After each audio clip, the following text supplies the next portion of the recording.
है हैमर। हमारी आज की कैंडल हैमर है दोस्तों। अब हैमर में क्या होता है, देखिए आज हम सीखेंगे हैमर के बारे में। हैमर की बेस्ट कहाँ पे हैमर को इम्प्लीमेंट करना चाहिए, कब करना चाहिए, कैसे इम्प्लीमेंट करना चाहिए, उसके बारे में सीखेंगे आप आज हम हैमर। तो देखिए हैमर, हैमर यानी एक हथौड़ा। जैसे हम हैमर हथौड़े को करते हैं, हथौड़ा ही समझ लीजिए। हथौड़े जैसा ये चार्ट पैटर्न बनेगा। ये चार तरह से आपको चार्ट पे ये चार तरह से दिखेंगे, तो आपको समझना है। डिफरेंस ज्यादा कुछ नहीं है, मैं चारों तरह से आपको दिखाता हूँ। देखिए पहली ऐसी बनेगी, एक ऊपर इसमें छोटी सी डंडी निकली हुई होगी हैमर जैसी। दूसरा जो हैमर बनेगा वो ऐसा बनेगा, ऊपर डंडी नहीं होगी, बाकी चीजें सेम होगी, सिर्फ ऊपर डंडी नहीं होगी। तीसरा ऐसा होगा जो रेड कलर में होगा, और चौथा ऐसा होगा उसमें। अब एक बात आप ध्यान रखिए कि हैमर में कलर का कोई इंपॉर्टेंस नहीं है हमारे लिए। ये रेड में बन रही है, ग्रीन में बन रही है, लेकिन चार्ट पे ऐसा भी दिख सकता है, इसलिए मैंने ये चारों आपको दिखाया। नहीं तो आप हैमर ग्रीन दिखे तो आप हैमर समझे, और रेड दिखे तो आप कुछ अलग समझे। इसलिए हम चारों हैमर ही है हमारे पास। हमारे पास ये जो है चारों हैमर ही है हमारे लिए। तो हमारे लिए कलर का कोई इंपॉर्टेंस नहीं है हैमर में। बस आपको ये ध्यान रखना है कि ये जो ग्रीन होगी ये इस रेड वाले से ज्यादा बुलिश होगी। हैमर एक जैसी ही होगी, रेड वाले से ज्यादा बुलिश होगी। अब ये रेड क्यों है और ये ग्रीन क्यों है, इस तक समझिए।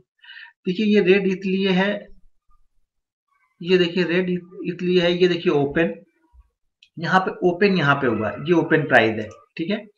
ये दिन में जाके कहीं पे इसने एक हाई बनाया, फिर उसने एक लो बनाया, और ये आके यहाँ पे क्लोज हो गया, तो ये कैंडल ग्रीन हो गई। क्योंकि इसका ओपन नीचे है और क्लोज ऊपर है, इसलिए ये कैंडल ग्रीन बनी, ठीक है।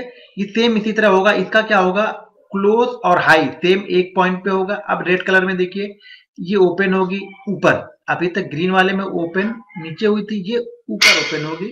एक कहीं हाई लगेगा दिन में, एक दिन में कहीं पे लो लगेगा, और ये जाके यहाँ पर ये क्लोज हो जाएगी।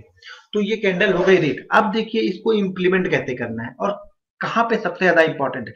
आपको ये ध्यान रखना है कि हैमर हमेशा बॉटम पे बनेगी। हैमर हमेशा बॉटम, यानी एक डाउन ट्रेंड आ रहा हो, डाउन ट्रेंड चला आ रहा हो, और एक बॉटम पे अचानक आपको हैमर दिख गया, तो हैमर यानी डाउन ट्रेंड, एक डाउन ट्रेंड चाहिए, अच्छा खासा डाउन ट्रेंड, 10-15 सेशन का एक डाउन ट्रेंड चाहिए ही चाहिए हमें।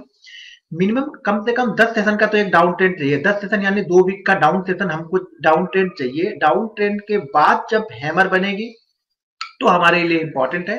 बीच में हैमर हमारे लिए कहीं भी इंपॉर्टेंट नहीं है। हैमर का मतलब ये हो गया कि अब बायर यहाँ पे अपनी कंडीशन, बायर इसको हैंड ओवर कर लिया, इस कंडीशन को बायर ने एक्विलिब्रेट कर रहे हैं। बायर यहाँ पे एक्टिव हो चुके हैं, अब सेलर यहाँ पे जा रहे हैं। दिन में सेलर, बायर और सेलर की कहीं पे एक बैटल हुई, बैटल में सेलर लोग नीचे तो लेके गए, लेकिन बायर इतने ज्यादा एक्टिव थे कि उन्होंने इसको क्लोज कर लिया जाके ऊपर की तरफ, यानी डे हाई। अब क्या होगा, अगले दिन से सेलर इसमें से निकलना स्टार्ट कर देंगे।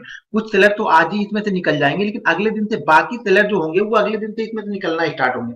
क्योंकि अब तेजी करने वाले, जो जो तेजी करने वाले ट्रेडर हैं वो इसके अंदर एंट्री ले चुके हैं, तो मंदी करने वाले ट्रेडर ऑलरेडी अपनी पोजीशन को कट करेंगे या अपने प्रॉफिट को बुक करेंगे। तो हमेशा ये तेजी का सिग्नल है, यानी रिवर्सल साइन है। ये एक डाउन ट्रेंड बना, डाउन ट्रेंड के बाद हैमर बना, तो हैमर एक रिवर्सल साइन है कि स्टॉक अब ऊपर जाने की कोशिश करेगा। अब स्टॉक से मंदी की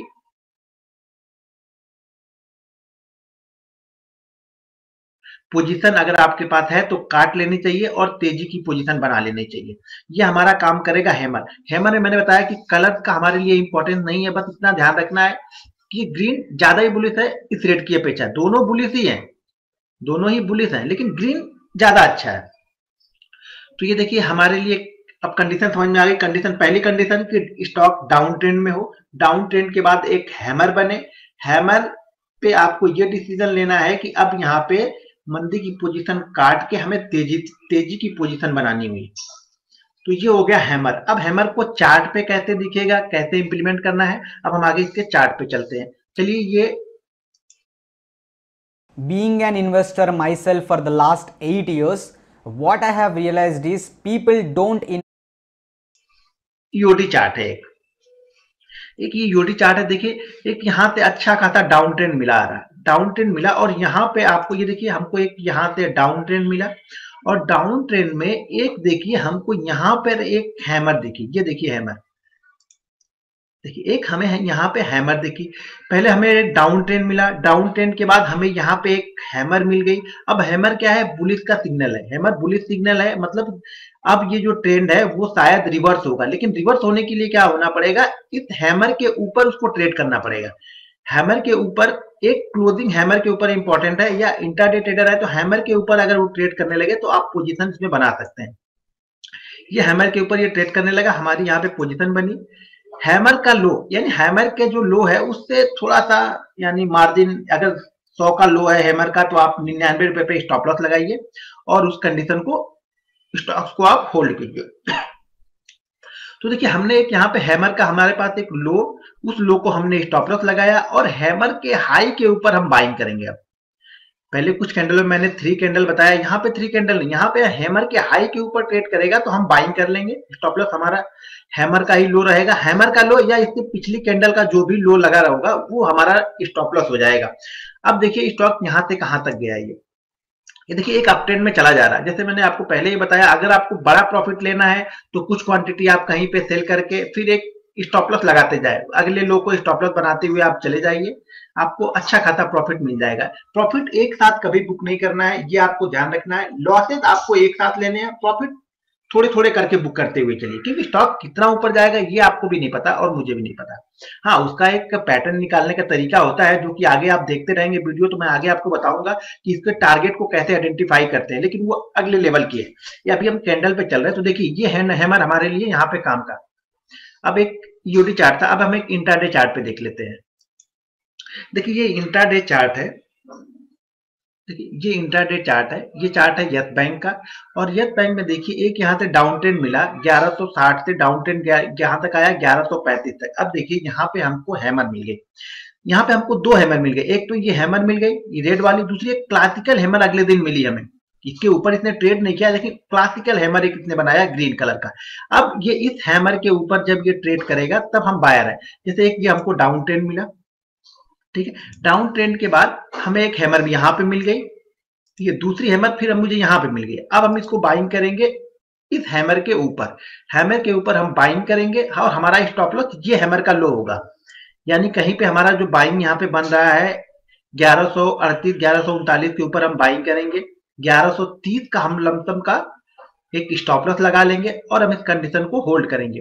अब देखिए स्टॉक हैमर बनाने के बाद 1130 पे इसने लो का हैमर बनाया, हैमर के ऊपर बाइंग किया। देखिए हैमर उसने कभी टच ही नहीं किया इस लो को, तो जैसे जैसे स्टॉक आगे निकलेगा, देखिए ये निकला फिर एक डाउन ट्रेंड में है। देखिए स्टॉक एक साथ ऊपर जाएगा नहीं, तो अप डाउन करेगा, ऊपर गया फिर नीचे आया, तो अब ये हमारा स्टॉप लॉस इस कंडीशन पे हमारा ये स्टॉप लॉस हो गया। अब ये स्टॉप लॉस हमारा चल रहा है अभी तक।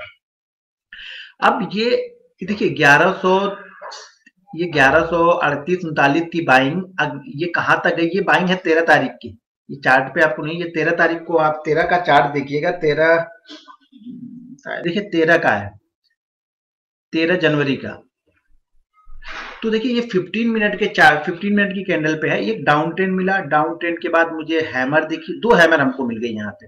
अब ये हमारे लिए और ज्यादा बुलिश हो गई, इसको हमने यहाँ तक बाइंग किया। अब देखिए स्टॉक कहाँ तक गया, अभी तो ये मैंने एक चार्ट पे दिखाया, अब इसका अगला एक चार्ट देखिए, मैं इसी का यस बैंक का ही अगला चार्ट दिखा रहा हूँ। ये देखिए वो हैमर जो हम पिछले देख रहे थे हम, ये हैमर देखिए यहाँ पे ये हैमर बनी थी और यहाँ से स्टॉक देखिए कहाँ तक चलते हुए चला गया, यानी 1340 तक गया। इंट्राडे चार्ट पे हमने 1140 पे बाइंग किया और ये देखिए 1340 तक गया, यानी 200 रुपए का मूवमेंट आपको 3 दिन में मूवमेंट मिला। ये 7 से 13, सॉरी 7 तारीख से 13 तारीख के बीच का है ये। तो ये देखिए यहाँ पे चार्ट, इसी तरह हैमर बहुत ही बुलिश कंडीशन है, रिवर्सल बहुत स्ट्रॉन्ग रिवर्सल होता है हैमर। जब भी आपको हैमर दिखे, आप कंडीशन ये है कि आप हमेशा फॉलो करें। आप ऐसा नहीं एक दिन आपने हैमर को फॉलो किया, अगले दिन स्टॉप लॉस हो गया तो आपने फॉलो नहीं किया। आप फॉलो करना है तो कंटिन्यू फॉलो करते रहिए। देखिए जब तक आप कंटिन्यू नहीं करते हैं आपको प्रॉफिट होगा ही नहीं। आप चीजों को कंटिन्यू करते रहिए, आप 12-15 ट्रेडिंग सेशन कंटिन्यू कीजिए, उसके बाद जज कीजिए कि मेरा स्टॉक चल रहा है कि नहीं, मेरी स्टडी चल रही है कि नहीं।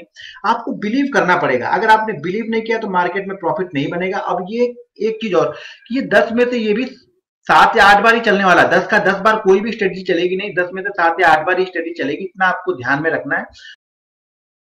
दुनिया के महान इन्वेस्टर वॉरेन बफे बताते हैं कि if you don't know how to make money while you sleep, you will work till you die. मतलब अगर आपको पता नहीं है कि आपको आपका पैसा कैसे पैसा बना सकता है, तो आप